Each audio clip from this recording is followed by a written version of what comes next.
ഇന്ന് ലീഡേഴ്സ് മോർണിംഗിൽ അതിഥിയെ എത്തിയിരിക്കുന്നത് അഡ്വക്കേറ്റ് എല്ലാം ലിജു ആണ്. നമുക്ക് അദ്ദേഹത്തെ സ്വാഗതം ചെയ്യാം സ്നേഹത്തോടെ ഹലോ മലയാളത്തിലേക്ക്. ശ്രീ ലിജു നമസ്കാരം, ഗുഡ് മോർണിംഗ്. ഹലോ മലയാളത്തിലേക്ക് സ്വാഗതം. നമസ്കാരം ലിജു. ഇപ്പോൾ ഈ ഗുഡ് മോർണിംഗ്.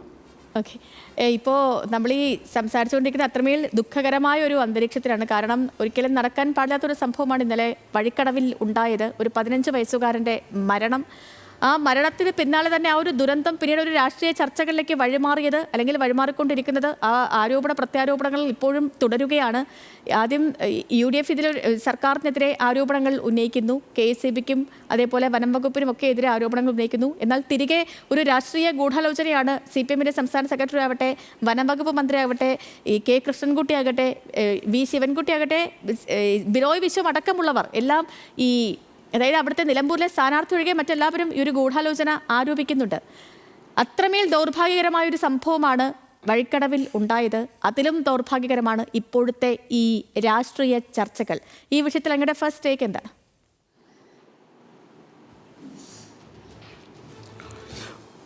ഒന്ന്, രാഷ്ട്രീയ ഗൂഢാലോചന എന്നത് അത് CPMൻ്റെ എല്ലാ കാലത്തെയും ഒരു തന്ത്രമാണ്. ഇപ്പോൾ പാലക്കാട് ബൈ ഇലക്ഷൻ നടന്നുകൊണ്ടിരിക്കുമ്പോൾ അത് നീലപ്പെട്ടിയായിരുന്നു.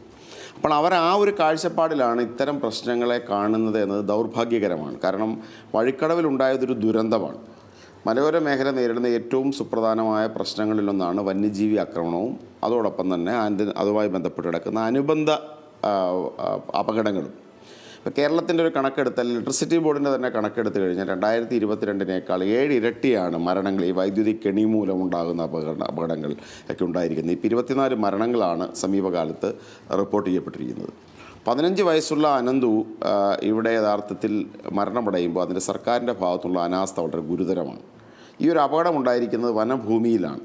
ഫോറസ്റ്റ് ഡിപ്പാർട്ട്മെൻറ്റിൻ്റെ പരിധിയിൽ വരുന്നൊരു സ്ഥലത്ത് കേരള ഇലക്ട്രിസിറ്റി ബോർഡിൻ്റെ ഹൈടെൻഷൻ വയറുകളിൽ നിന്നും വൈദ്യുതി എടുത്ത് അനധികൃതമായ വൈദ്യുതി എടുത്താണ് ഈ ഒരു പന്നിക്കണി ഉണ്ടാക്കിയത്.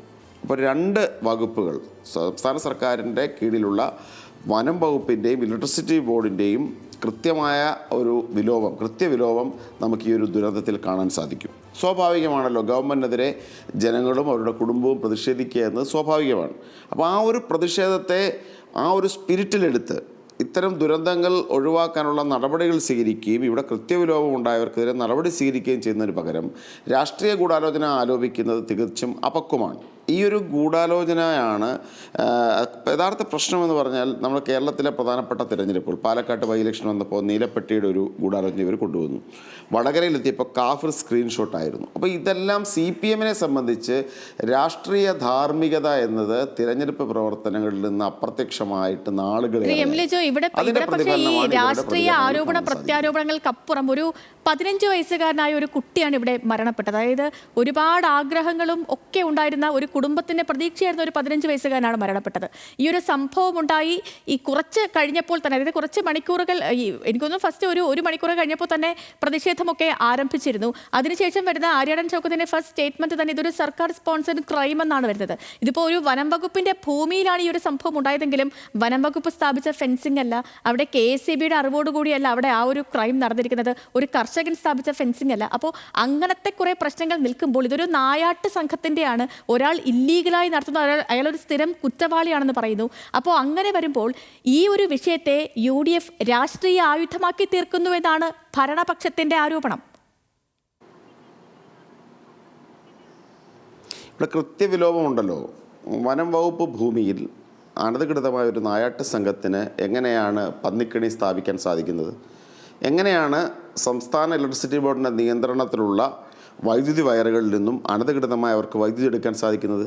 കൃത്യമായ നമുക്ക് കാണാൻ സാധിക്കുന്ന കൃത്യവിലോപമാണല്ലോ. ഒരു ഭരണകൂടം കൃത്യമായി ഇടപെടേണ്ടടുത്ത്, വകുപ്പുകൾ കൃത്യമായി ഇടപെടേണ്ടടുത്ത് ഇടപെടലുണ്ടായിട്ടുണ്ട് എന്നുണ്ടെങ്കിൽ അനന്തുവിൻ്റെ മരണം, ഈ ഒരു 15 വയസ്സ് മാത്രം പ്രായമുള്ള ഈ ഒരു കുഞ്ഞിൻ്റെ മരണം ഒഴിവാക്കാൻ സാധിക്കുമായിരുന്നു. അപ്പോൾ അതിൽ പ്രതിഷേധം ഉണ്ടാകുന്നത് സ്വാഭാവികമല്ലേ? അത് ഇവിടെ വിമർശനങ്ങൾ ഉണ്ടാകുന്നത് സ്വാഭാവികമായ കാര്യമല്ലേ? ഇപ്പോൾ തിരിച്ച് ഒരു UDF ഗവൺമെൻറ്റാണ് ഭരിക്കുന്നതെങ്കിൽ LDFൻ്റെ പ്രതികരണം ഏത് തരത്തിലാകുമോ? അവർ അക്രമാസക്തമാകുമായിരുന്നു കൂടുതൽ. അവരുടെ സമരങ്ങൾ കൂടുതൽ അക്രമാസക്തമാണല്ലോ. UDF സ്ഥാനാർത്ഥി വളരെ കൃത്യമായ ഒരു ഉത്തരവാദിത്തമാണ്, ഒരു പ്രതിപക്ഷ രാഷ്ട്രീയ പ്രസ്ഥാനത്തിൻ്റെ നേതാവ് എന്ന നിലയിലും നിലമ്പൂരിനെ പ്രതികരിക്കാൻ ആഗ്രഹിക്കുന്ന ഒരു രാഷ്ട്രീയ നേതാവ് എന്ന നിലയിലും ആ കൃത്യവിലോപം ചൂണ്ടിക്കാണിക്കുകയാണ് ശ്രീ ആര്യടൻ ഷൗക്കത്ത് ചെയ്തത്. അത് രാഷ്ട്രീയമായി മാത്രമല്ല ധാർമ്മികമായും ശരിയായ ഒരു പ്രവർത്തനമാണ്. ശ്രീ ലിജു, ഇതിപ്പോ എനിക്ക് തോന്നില്ല ഇപ്പോൾ വിനീഷ് മാത്രമാണെന്ന് തോന്നില്ല. ഇപ്പോൾ വഴിക്കടവിലെ മാത്രമല്ല, നിലമ്പൂരിൽ പല ഭാഗത്തും ഒരുപക്ഷെ ഇത്തരത്തിലുള്ള സംഭവങ്ങൾ ഉണ്ടായിരിക്കാം. അപ്പോൾ അങ്ങനെ വരുമ്പോൾ ഇതിനൊരു ശാശ്വത പരിഹാരമല്ലേ ഇനി വേണ്ടത്? ഒന്നിച്ചിരുന്നുള്ള ചർച്ചകൾ, ഒന്നിച്ചിരുന്നുള്ള പരിഹാരമല്ലേ വേണ്ടത്? അപ്പോൾ അതിലേക്ക് UDF മുന്നോട്ട് വയ്ക്കുന്ന കാര്യങ്ങൾ എന്തൊക്കെയാണ്?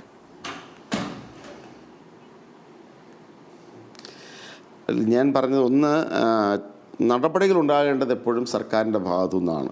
ഇപ്പം നിർദ്ദേശങ്ങളില്ലാത്തതിൻ്റെ പേരിലല്ലല്ലോ കേരളത്തിൽ ഇത്തരം സംഭവങ്ങൾ ആവർത്തിക്കുന്നത്. ഇലക്ട്രിസിറ്റി ബോർഡിൻ്റെ തന്നെ കണക്ക് പ്രകാരം ഞാൻ നേരത്തെ പറഞ്ഞത് 2021-22 കാലഘട്ടത്തിൽ 3 വൈദ്യുതിക്കടി മരണങ്ങളാണ് ഉണ്ടായിട്ടുള്ളതെങ്കിൽ 2024 എത്തിക്കഴിഞ്ഞപ്പോൾ അത് 24 എണ്ണം ആയിരിക്കുന്നു. കേരളത്തിൽ വൈദ്യുതി കെണി ഉപയോഗിച്ച് ഇത്തരം പന്നിവേട്ടയും വന്യമൃഗങ്ങളെ പിടിക്കുകയും അതോടൊപ്പം തന്നെ മത്സ്യബന്ധനവും അത്തരത്തിൽ വൈദ്യുതി ഉപയോഗിച്ച് പന്നി പിടിക്കുന്ന കാര്യങ്ങൾ എന്നതൊരു പുതിയ കാര്യമല്ല. അപ്പോൾ കുറേ നാളുകളായി തുടർന്നുകൊണ്ടിരിക്കുന്ന ഒരു പ്രവർത്തനമാണിത്. അപ്പോൾ അവിടെ ഊർജിതമായ പ്രവർത്തനങ്ങൾ ഉണ്ടാകേണ്ടത് വനംവകുപ്പിൽ നിന്നും വിദ്യുശക്തി വകുപ്പിൽ നിന്നുമാണ്. പ്രതിപക്ഷത്തെ സംബന്ധിച്ച് തുറന്ന സമീപനമാണുള്ളത്. നമുക്ക് ഈ പ്രശ്നത്തിന് അവിടെ 2 പ്രശ്നങ്ങൾക്ക് മലയോര മേഖലയിലെ വന്യമൃഗ ആക്രമണവും അതോടൊപ്പം തന്നെ ഇത്തരത്തിലുണ്ടാകുന്ന അപകടങ്ങളും അല്ലെങ്കിൽ ഇത്തരം നായാട്ട് സംഘങ്ങളുടെ ഇടപെടൽ ഇത് തടയുന്ന കാര്യത്തിൽ തുറന്ന മനസ്സോടെയുള്ള സമീപനമാണ് പ്രതിപക്ഷത്തിൻ്റെ ഭാഗത്തുനിന്നുള്ളത്. പക്ഷേ ഇവിടെ നടപടി സ്വീകരിക്കേണ്ടത് ഗവൺമെൻറ്റാണ്. നടപടി സ്വീകരിക്കാതെ വിമർശനങ്ങൾ ഉന്നയിക്കുന്നവരെ വ്യക്തിപരമായി ആക്രമിക്കുകയും അത് രാഷ്ട്രീയ ഗൂഢാലോചനയാണ് എന്ന് പറയുന്നത് ഞാൻ നേരത്തെ പറഞ്ഞതുപോലെ അധാർമികമാണ്. ഈ നിലമ്പൂരിനെ സംബന്ധിച്ച് അനിമൽ കോൺഫ്ലിക്റ്റിനപ്പുറം ഇങ്ങനത്തെ കുറച്ച് കാര്യങ്ങൾ കൂടി നടക്കുന്നുണ്ട്. അപ്പോൾ ഈ നിലമ്പൂരിൽ ഈ വിഷയം തുടക്കം മുതൽ ഉന്നയിക്കുന്നതിൽ UDFന് കുറച്ച് പിന്നോട്ട് പോകേണ്ടി വന്നു. ഇപ്പോൾ അനന്തുവിൻ്റെ മരണത്തിന് ശേഷമാണ് ഈ വിഷയം സജീവമായി ചർച്ചയിലേക്ക് വരുന്നത്. ഇത് കുറച്ച് നേരത്തെ തുടങ്ങേണ്ടിയിരുന്നതല്ലേ? കാരണം നിലമ്പൂരിനെ പോലുള്ളൊരു സ്ഥലത്ത് ഇതൊക്കെ അവിടെ സ്ഥിരമായി സംഭവിക്കുന്നതാണ്. എത്രയോ പേർക്ക് ജീവൻ നഷ്ടപ്പെട്ടതാണ്.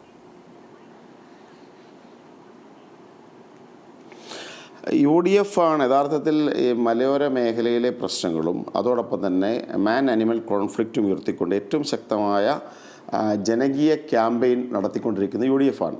പ്രതിപക്ഷ നേതാവിൻ്റെ നേതൃത്വത്തിലാണ് മലയോര ജാഥ ഈ ഒരു വിഷയത്തിൽ UDF നടത്തിയത്. അതാണ് സമീപകാലത്ത് കേരളത്തിലുണ്ടായ ഏറ്റവും കൺസ്ട്രക്റ്റീവായ ഒരു പ്രതിഷേധ പരിപാടി എന്നത് പ്രതിപക്ഷ നേതാവിൻ്റെ നേതൃത്വത്തിൽ നടത്തിയ UDFൻ്റെ മലയോര ജാഥയാണ്. അവിടെ ഉയർത്തിയ പ്രശ്നങ്ങളാണ്.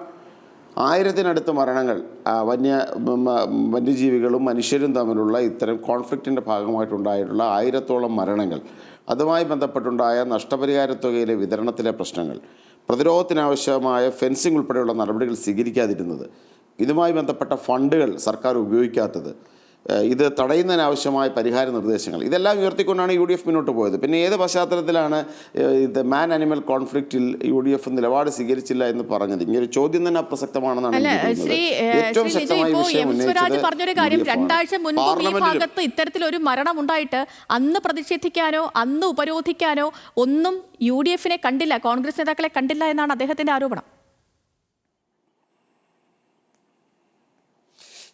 സ്വരാജ് ഒരു സ്ഥാനാർത്ഥിയാണല്ലോ. അപ്പോൾ സർക്കാരിനെ സംബന്ധിച്ച് മാത്രമല്ല ഒരു CPMൻ്റെ സംസ്ഥാന സെക്രട്ടേറിയറ്റ് അംഗവുമാണ്. സംസ്ഥാന സർക്കാരിൻ്റെ വീഴ്ചകളുടെ ഏറ്റവും വലിയ കാഷ്വാലിറ്റി ആകാൻ പോകുന്ന ഒരാളും ശ്രീ സ്വരാജ് തന്നെയാണ്. ഈ തെരഞ്ഞെടുപ്പ് യഥാർത്ഥത്തിൽ ചർച്ച എന്ന് തന്നെ സംസ്ഥാന സർക്കാരിൻ്റെ 9 വർഷത്തെ ഭരണമാണ്. അപ്പോൾ അതുകൊണ്ട് തന്നെ സംസ്ഥാന സർക്കാരിൻ്റെ വീഴ്ചകൾ മൂലമുണ്ടാകുന്ന ഇത്തരം ദുരന്തങ്ങൾ, ഇത്തരം പ്രശ്നങ്ങൾ ഏറ്റവും കൂടുതൽ നേരിട്ട് ബാധിക്കുന്ന ഒരു വ്യക്തി എന്ന നിലയിൽ സർക്കാരിനെ പ്രതിരോധിക്കാനും ഇത്തരം ആരോപണങ്ങൾ അല്ലെങ്കിൽ നിലനിൽക്കുക പോലും ചെയ്യാത്ത ഇത്തരം പ്രശ്നങ്ങൾ ഉന്നയിക്കുക എന്നത് സ്വരാജിൻ്റെ തന്നെ നിലനിൽപ്പിൻ്റെ ഭാഗമായി മാറിയിരിക്കുകയാണ്. അപ്പോൾ അത്തരം ഒരു പരിഗണന സ്വരാജിന് കൊടുത്ത് അതിന് അർഹിക്കുന്ന തരത്തിൽ അവഗണിക്കാനാണ് ഞങ്ങളുടെ തീരുമാനം. സ്വരാജ് പറയുന്നത് വസ്തുതാവിരുദ്ധമായ കാര്യങ്ങൾ. നേരത്തെ പറഞ്ഞതുപോലെ ഒരു തെരഞ്ഞെടുപ്പ് മുന്നിൽ നിൽക്കുമ്പോൾ 9 വർഷത്തെ ഒരു ഭരണകൂടത്തിൻ്റെ പ്രവർത്തനത്തിൻ്റെ അടിസ്ഥാനത്തിൽ വോട്ട് ചോദിക്കുന്ന ഒരു സ്ഥാനാർത്ഥിയുടെ പരിമിതി സ്വരാജിനുണ്ട്. അത് നമുക്ക് മനസ്സിലാക്കാൻ സാധിക്കും. ഇവിടുത്തെ കർഷകർ അനുഭവിക്കുന്ന ഒരു പ്രശ്നമുണ്ട് ശ്രീ ലിജു, അത് നമുക്ക് കാണാതിരിക്കാൻ കഴിയില്ല. കാരണം ഒരു ദുരന്ത സമാന സാഹചര്യത്തിലൂടെയാണ് അവർ പൊക്കോണ്ടിരിക്കുന്നത്. പലവട്ടം ഇപ്പോൾ കേന്ദ്ര നിയമങ്ങളാണെന്ന് പറയുന്നു, പലവട്ടം കേന്ദ്ര നിയമങ്ങളിൽ മാറ്റം വരുത്തണമെന്ന് ആവശ്യപ്പെട്ട് സംസ്ഥാന സർക്കാർ കത്ത് നൽകിയിരുന്നു. അതിനൊന്നും ഇതുവരെ മറുപടി ഉണ്ടായില്ല. പക്ഷേ ഇവിടുത്തെ ഭരണ പ്രതിപക്ഷങ്ങൾക്ക് ഇക്കാര്യത്തിൽ കയ്യും കെട്ടി നോക്കിയിരിക്കാൻ കഴിയുമോ? MP-മാരെ അടക്കം മുൻനിർത്തി സർക്കാരിന് മേൽ, കേന്ദ്രത്തിന് മേൽ സമ്മർദ്ദം ചെലുത്തേണ്ടതല്ലേ? ഇതിന് മുൻകൈ എടുക്കേണ്ടത് ആരാണ്? സംസ്ഥാന സർക്കാരല്ലേ? ഇന്ത്യൻ പാർലമെൻറ്റിൽ 2 തവണ വയനാട് MP പ്രിയങ്ക ഗാന്ധിയും അതിനു മുൻപ് രാഹുൽ ഗാന്ധിയും ഈ വിഷയങ്ങൾ കൃത്യമായിട്ട് ഉന്നയിച്ചിട്ടുണ്ട്. ശക്തമായ പ്രതിഷേധമാണ് ഈ വിഷയത്തിൽ UDF മുന്നോട്ട് കൊണ്ടുപോകുന്നത്. പക്ഷേ ഒരു സർക്കാരിന്, സംസ്ഥാന സർക്കാരിന് ചില ഉത്തരവാദിത്തങ്ങളുണ്ട്. ഒരു ഫെഡറൽ സിസ്റ്റത്തിൽ സംസ്ഥാന സർക്കാരിന് ചെയ്യാൻ സാധിക്കുന്ന നിരവധി കാര്യങ്ങൾ, ഇവിടുത്തെ ജനപ്രതിനിധികളെ ഒരുമിച്ച് നിർത്തുക, MP മാരെ ഉപയോഗപ്പെടുത്തുക, അതോടൊപ്പം തന്നെ തുടർച്ചയായ തരത്തിലുള്ള സമ്മർദ്ദം ചെലുത്തുക, ഇതൊന്നും ചെയ്യാതെ കുറ്റകരമായ അനാസ്ഥയാണ് ഇതിപ്പോ കഴിഞ്ഞ 9 വർഷത്തെ മാത്രം കാര്യമല്ല, അതിനു മുൻപും ഈ സംഭവങ്ങളൊക്കെ മലയോര മേഖലയിൽ സ്ഥിരമായി നടന്നുകൊണ്ടിരുന്നതാണ്. അത് നമുക്ക് സ്റ്റാറ്റിസ്റ്റിക്സിൻ്റെ അടിസ്ഥാനത്തിൽ, സ്ഥിതിവിവര കണക്കുകളുടെ അടിസ്ഥാനത്തിൽ നോക്കിക്കഴിഞ്ഞാൽ ഇപ്പോൾ നമുക്കറിയാം ഇപ്പോൾ എന്തുകൊണ്ടാണ് ഇത്രയും തരത്തിലുള്ള അക്രമങ്ങൾ വർദ്ധിച്ചുകൊണ്ടിരിക്കുന്നത്. വന്യജീവി അക്രമങ്ങൾ വർദ്ധിക്കുന്നതിൻ്റെ ഒരു പ്രധാനപ്പെട്ട കാര്യം വന്യജീവികളുടെ സംഖ്യയുടെ ഉള്ളൊരു പെരുപ്പമാണ്.